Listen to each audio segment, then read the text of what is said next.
Un fuerte aplauso, por favor.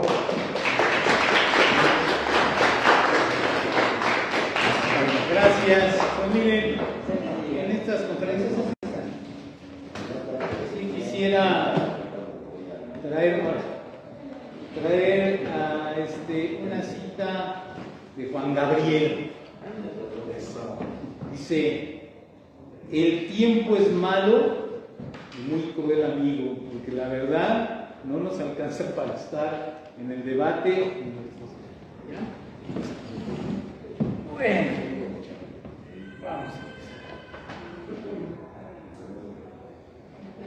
vamos al verdugo.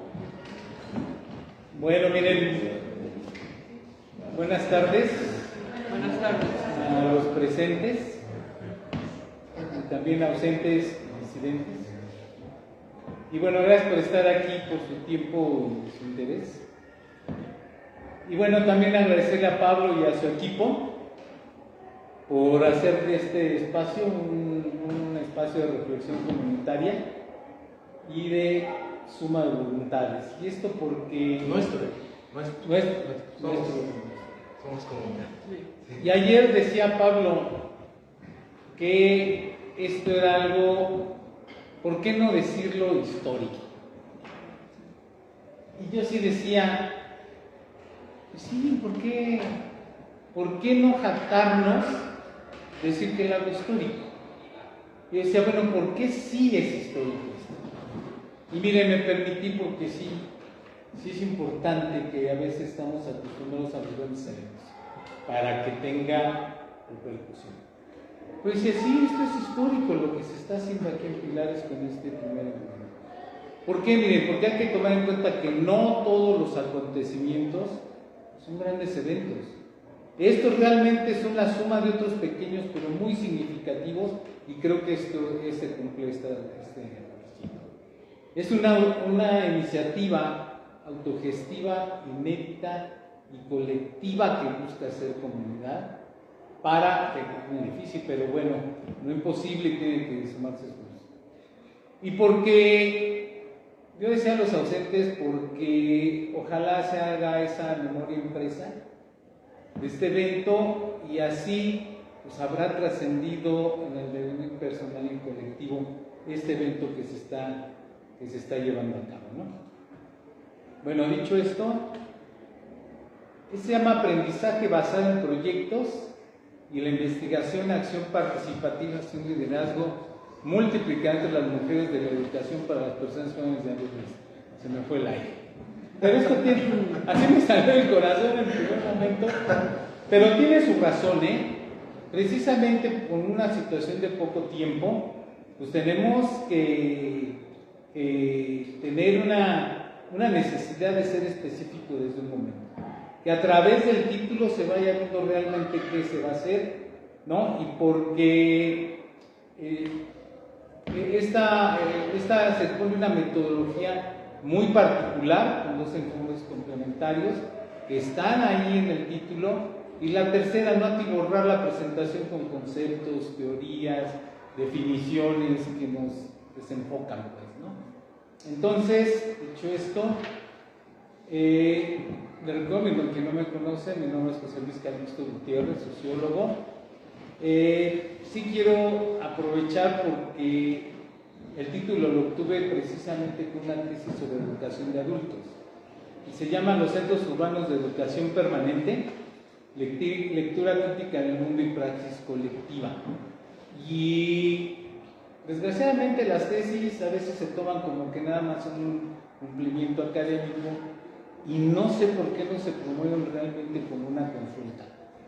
Yo cuando agarré, yo me fui a ver qué existía sobre el tema de otras tesis, ¿no? Y los maestros me decían, no, pero mira, no, primero hay que hacer porque hay un trabajo atrás de ello, ¿no?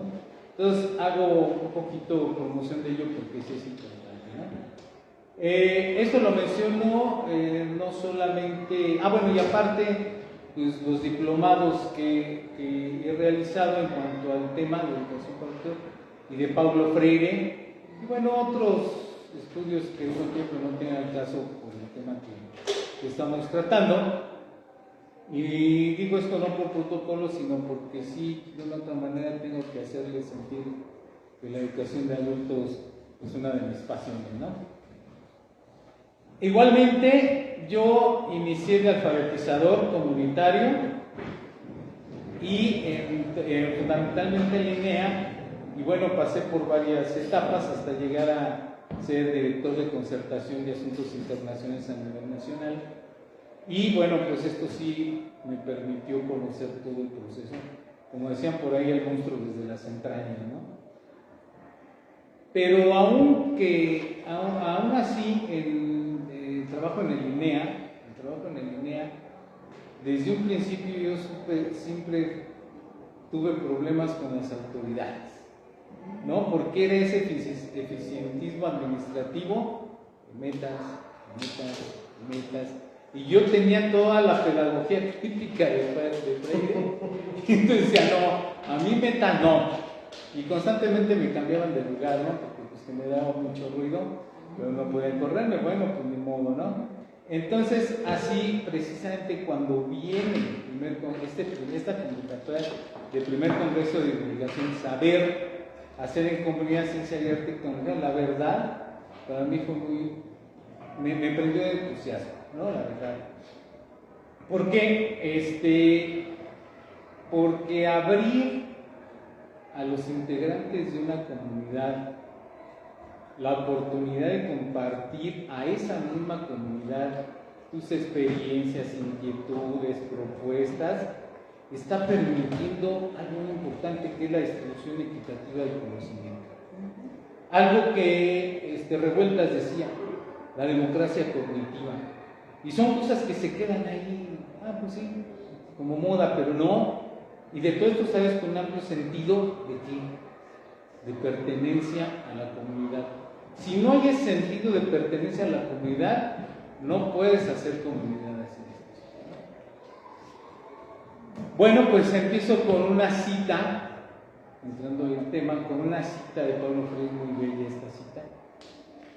Pero bueno, déjenme decirles rápidamente quién fue Paulo Freire, porque no lo conocen, lo recordamos.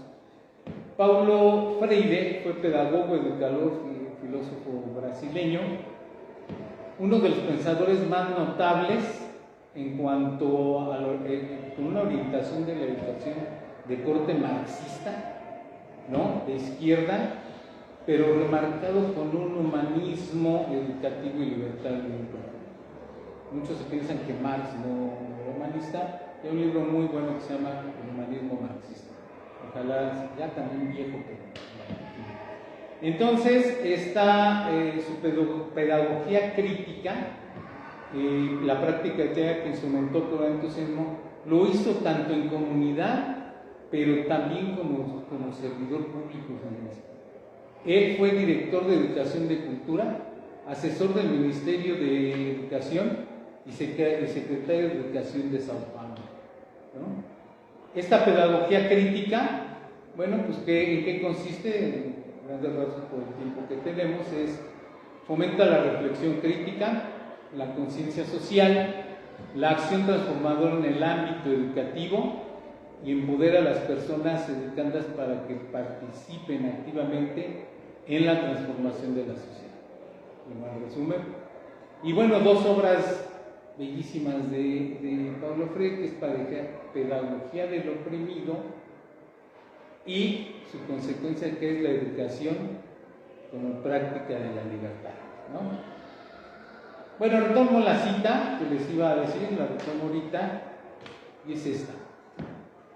Si se educa a un hombre, se educa a un individuo, pero si se educa a una mujer, se educa a toda una comunidad. Y esto, bueno, pues esta frase, atrás de ella hay mucha investigación, mucha comprobación empírica que les llevó a Paulo Freire sacar esta máxima. Y quiero decirles que para mí, cuando lo metí en esta ponencia, fue impactante, la verdad no me acordaba. Pero además me trajo recuerdos de experiencias en cuanto a este pensamiento. Y quiero compartirles esta anécdota.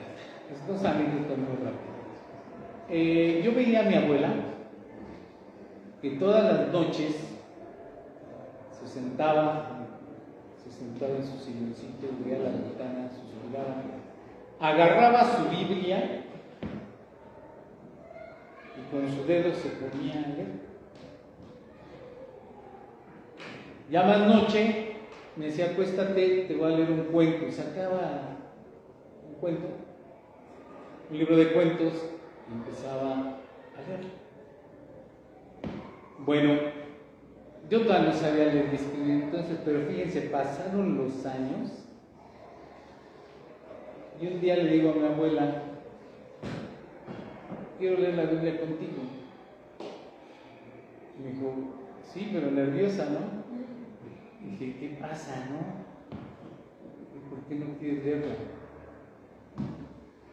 Y bueno, agarra y me dice, se le sale una lágrima, y me dice, ay, no sé leer ni escribir. Que no me puedes decir eso, entonces ¿cómo le hacías? Porque yo te oía cómo los salmos, Entonces me dijo, mucha gente está haciendo esas cosas, me decía, porque cuando voy a la iglesia me grabo lo que dice el padre, yo imagino que leo y lo repito. No, yo dije, no, abuela, no, digo, bueno, y los cuentos ¿y los cuentos también qué? Dice, pues pues repetía las canciones de Cricri. Y luego también la revista Calimán, no sé si se acuerda de Calimán. Sí. Y entonces yo también veía que se apasionaba con la de Calimán. Y le digo, ¿y Calimán? Me decía, pues también de la radionovela, me acuerdo. ¿No? Eso para mí fue realmente impactante. Y me movió tanto que yo dije, yo tengo que facilitarle el conocimiento. Facilitarle porque no tú das el conocimiento, tú lo enseñas. Incluso Freire tiene también otra frase que dice, el hombre no enseña a otro, no se enseña a sí mismo. Enseñan y aprenden por intermediación del mundo. Y esto nosotros tenemos que aprender en y para la comunidad, ¿no?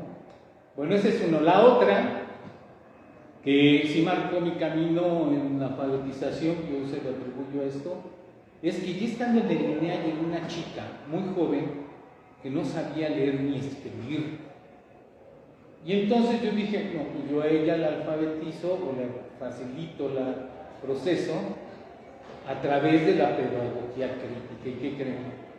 Terminó la primaria, terminó la secundaria ella, y luego se fue a Baja California, a Ensenada, a meterse al Centro de Estudios Tecnológicos del Mar, porque ella quería estudiar el mar. Cuando terminó, se fue a un poblado pescador, no sé si en San Limilla o San Quintín, y en una de sus cartas que tengo, una de Navidad y una de estas, me decía que se fue a esta comunidad a enseñar a otras mujeres que no sabían escribir y que estaban en sus casas mientras sus esposos iban a pescar. Y dijo, si están aquí, ¿por qué no forman una cooperativa? ¿No? Y ella enseñó a leer y escribir, facilitó el proceso y además formó esta pequeña cooperativa que incluso era cuestiones de ecología, de sustentabilidad, de respeto al medio ambiente. Y me escribía y yo dije, ¿qué es esto? Dicen que una golondrina no hace verano, pero sí, como vimos al principio, fue un evento significativo que institucionalmente no importó, pero claro que podemos retomarlo, ¿no? Ahora, aquí, ¿cuál es la situación? Que no basta ya con estas historias de vida o éxitos aislados. Que aunque, como dijo ayer Pablo en su ponencia, las historias de vida y la narrativa profunda son importantes porque son testimonios que te ayudan a reconstruir, ¿no? Y a hacer todavía comunidad. Entonces, partiendo de si se educa a un hombre, también se educa a un individuo,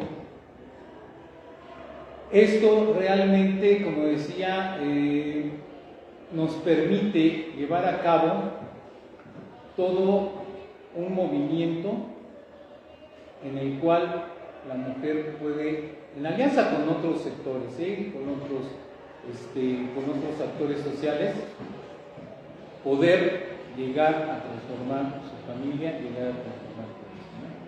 Bueno, entonces, esta propuesta de liderazgo femenino, a través de la educación no formal autogestiva, sí es inevitable que se base en la cuarta transformación y en los principios fundamentales de las orientaciones pedagógicas de la nueva escuela mexicana, de la revolución de las conciencias y del humanismo mexicano. No voy a hablar de ellos porque sí es muy extenso, pero sí es importante que se estudie y se consulten estos, porque traen muchísimas cosas que nos pueden ayudar en la educación comunicativa, educación de adultos, educación popular, etc., ¿no?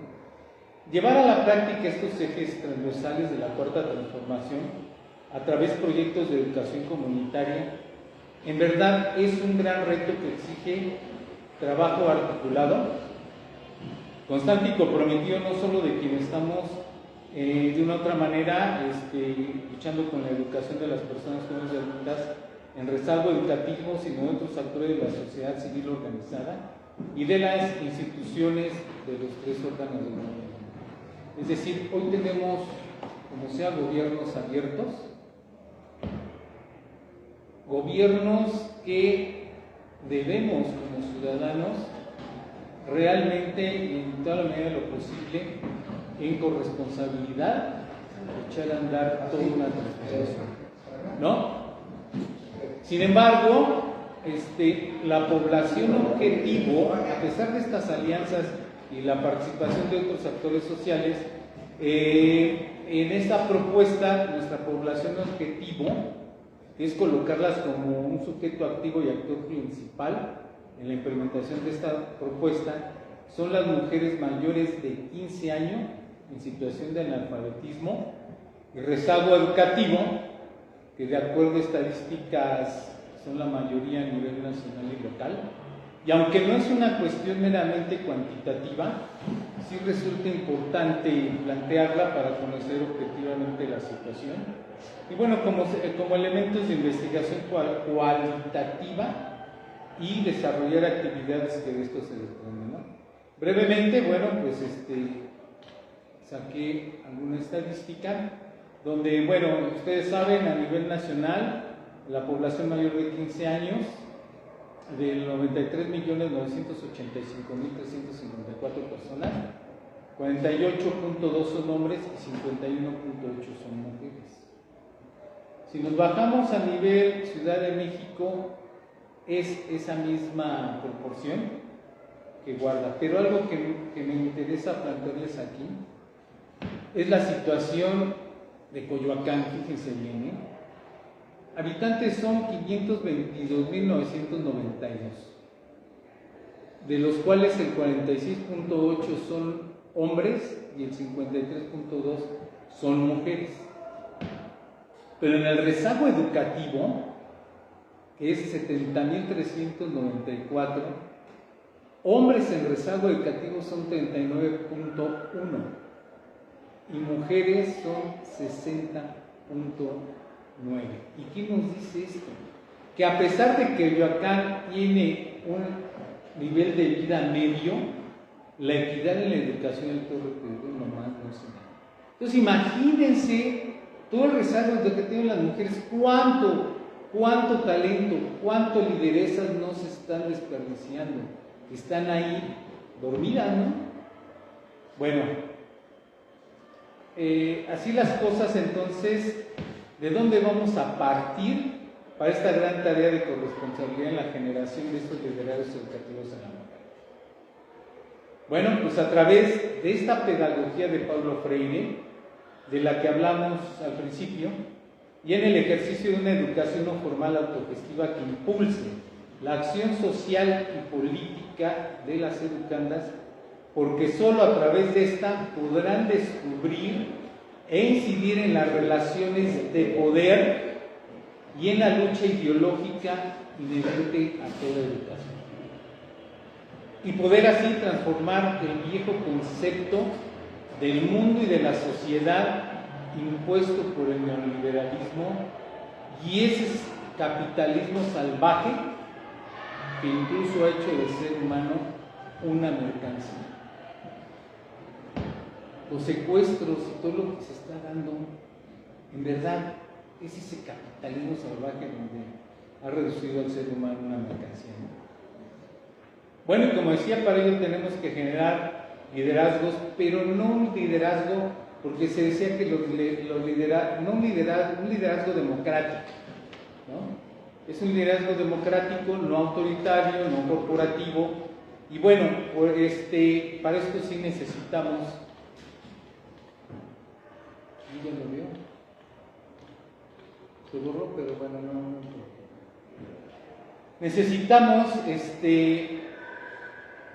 necesitamos que confluya orgánicamente educación, organización y empoderamiento de las mujeres bajo los principios y valores de sororidad, que aunque es un neologismo muy reciente, pero sí como una auténtica hermandad de apoyo mutuo, como un pacto político y ético en la construcción de redes de apoyo sobre problemas que les afectan.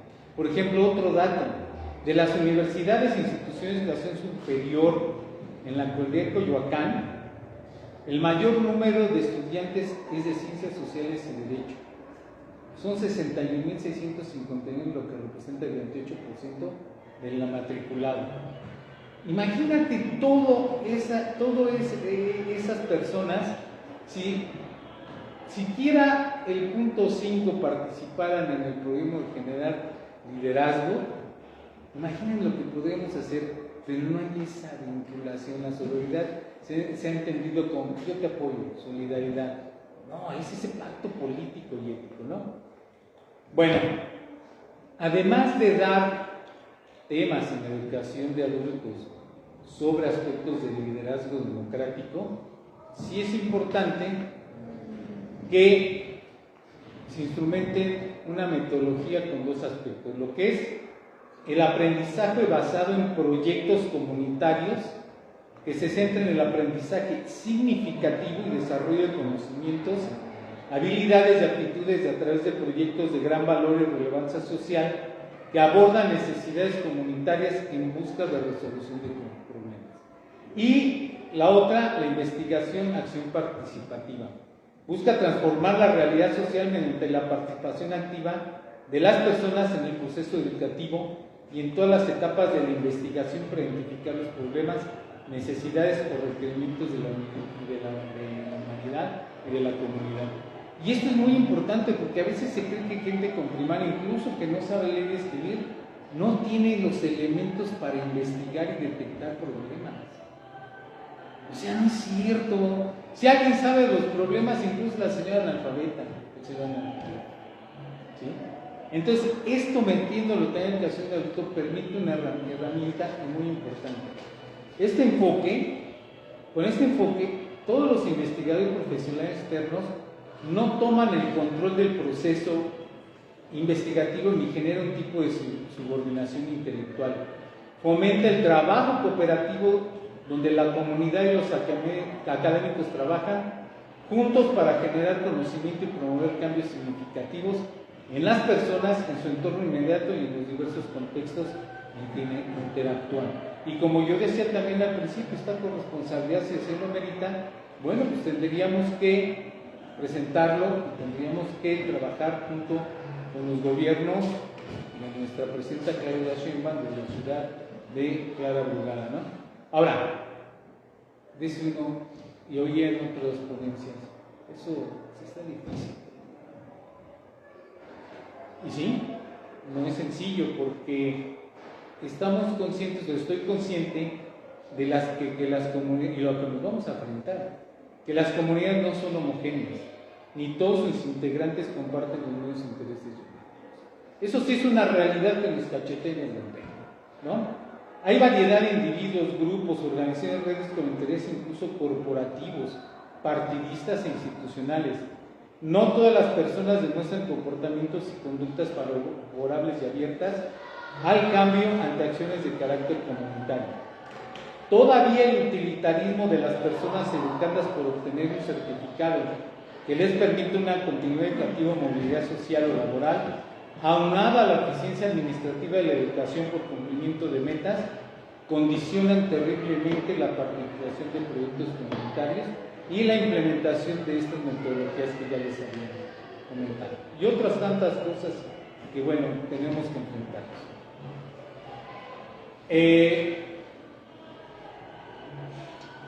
Termino comentándoles que hacer comunidad precisamente es trabajar en comunidad. ¿De dónde vamos a empezar? La verdad, a mí se me hace muy interesante que como unos resultados de este primer congreso de divulgación, además de la memoria que se genere, pudieras como diseñar un proyecto de organización y educación, ¿sí? No sobre mí, sino la suma de otros que hemos coincidido. Por ejemplo, Pablo ayer presentó Saber Hacer en Comunidad, Autogestión Cualitativa Disciplinaria. María Inés Francisco Martínez, la autoridad en el marco de la educación comunitaria.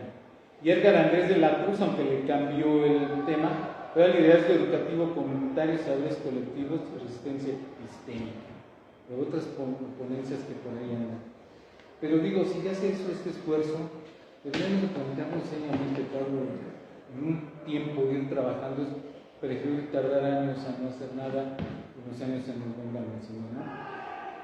Bueno, pues parece que estas propuestas pueden ser utópicas, no en el sentido de un ideal romántico realizable al estilo de precisamente Utopía de Tomás Moro, sino la que nos dijo, y por ser tan bella ya es un lugar común, la que nos dijo Eduardo Galeano en su momento sobre la utopía, y dice: la utopía está en el horizonte. Camino 2 pasos, ella se aleja 2 pasos. Camino 10 pasos y el horizonte se corre 10 pasos más allá. Y se pregunta, bueno, entonces, ¿para qué sirve la utopía? ¿No saben para qué sirve la utopía? Pues por eso sirve para caminar. Y con esto termino. De nuevo, en verdad, muchas gracias.